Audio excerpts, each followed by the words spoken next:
What exactly is the mind? You can't see it, you can't touch it.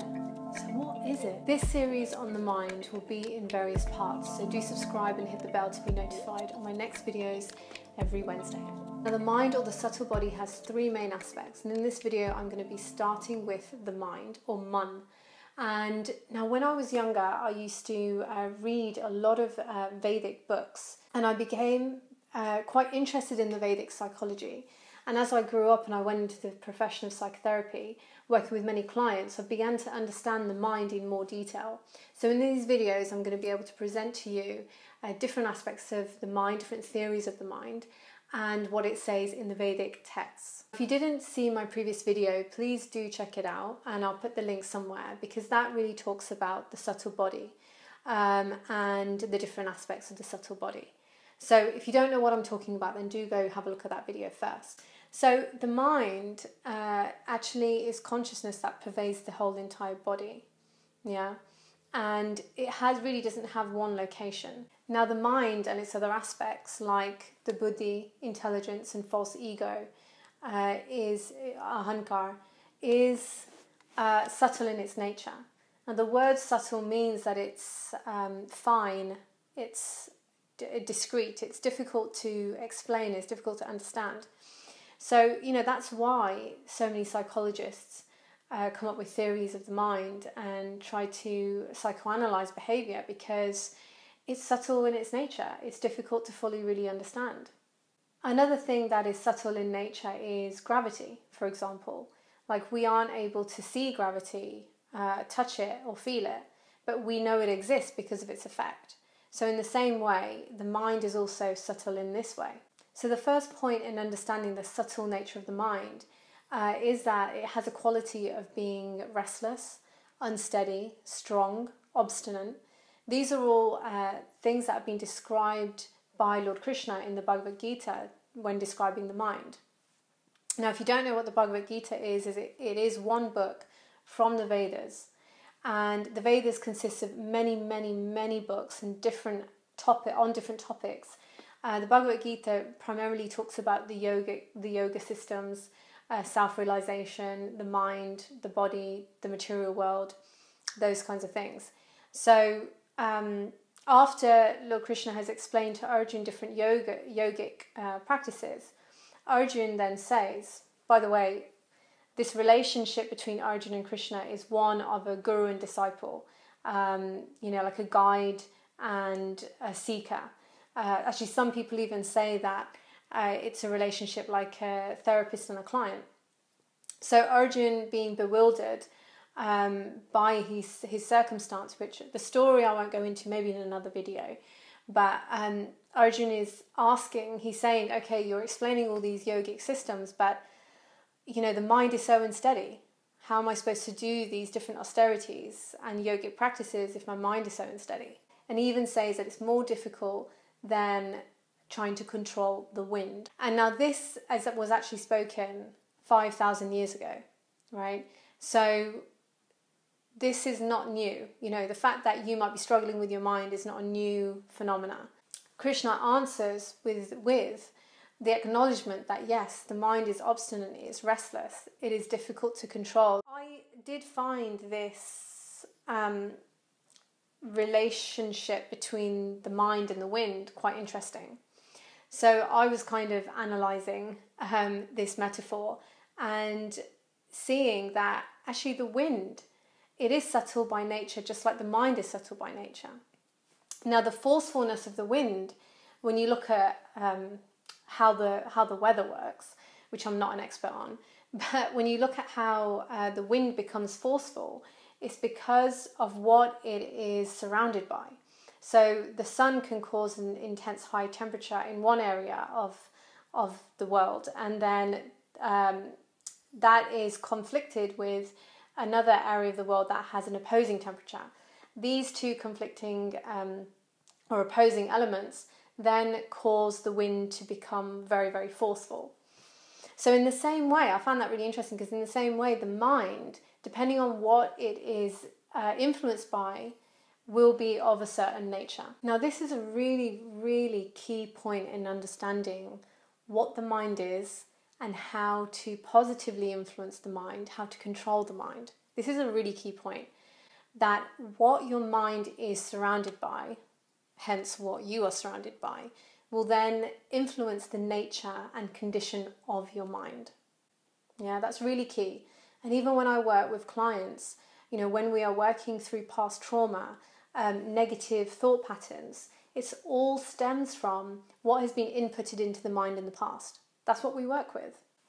So what is the mind? The mind is a reflection of your environment. It is a reflection of your association. It is a reflection of what you have put into it. Now this moves on to my second metaphor, which is the mind is like a lake. Now I don't know if I came up with this metaphor myself or whether I've read it somewhere.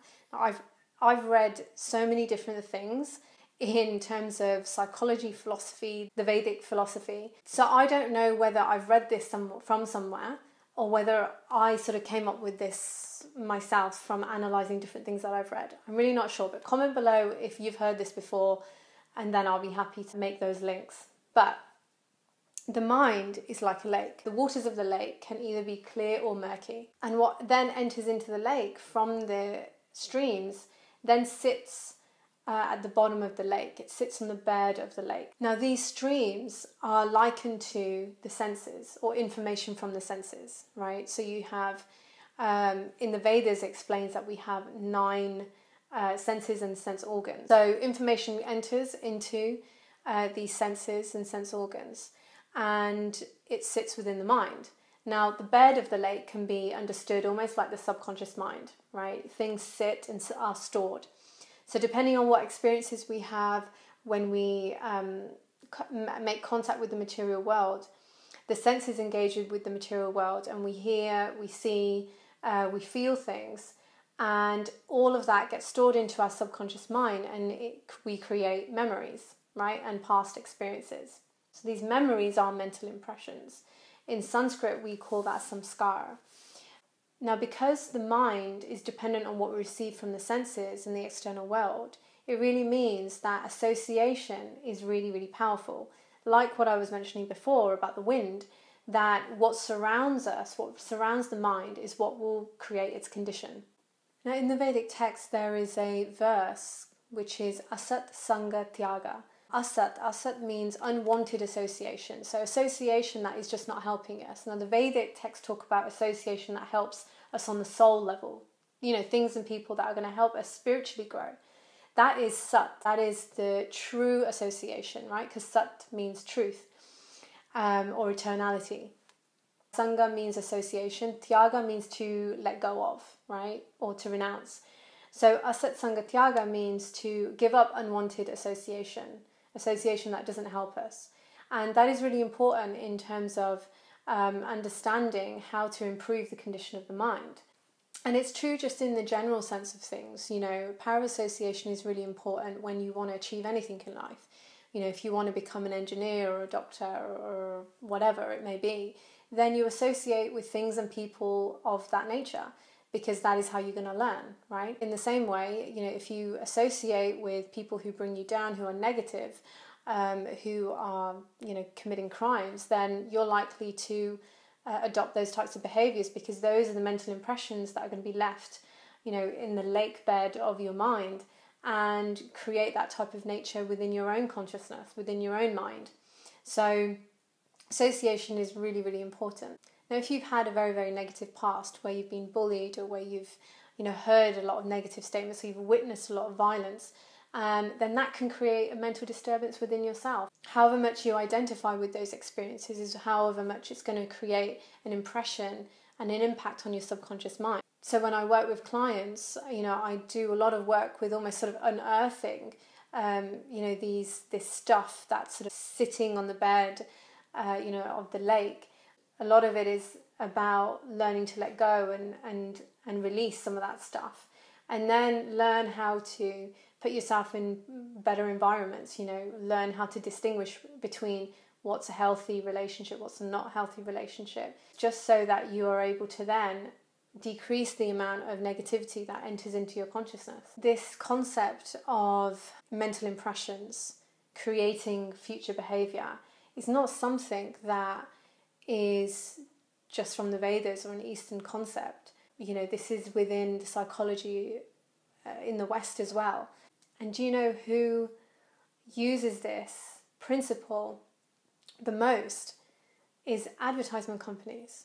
Advertisement companies know that if you create a strong enough mental impression by use of emotions, by use of sex, which is considered in the Vedas to be one of the sense organs, by the use of imagery and sound and repetition, that it can create a mental impression which then creates and directs the consumer's future behavior.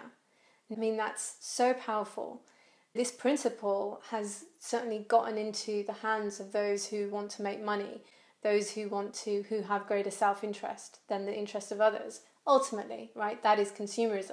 But if you can take this principle and you can be empowered to decide what you associate with and what you don't associate with, then you'll be able to direct the course of your life. So the next point in understanding the mind, going back to the metaphor of the lake, is that the lake contains bubbles. Yeah, thousands and thousands, innumerable amounts of bubbles that come and go, right? They generate, they disappear, and then more bubbles form.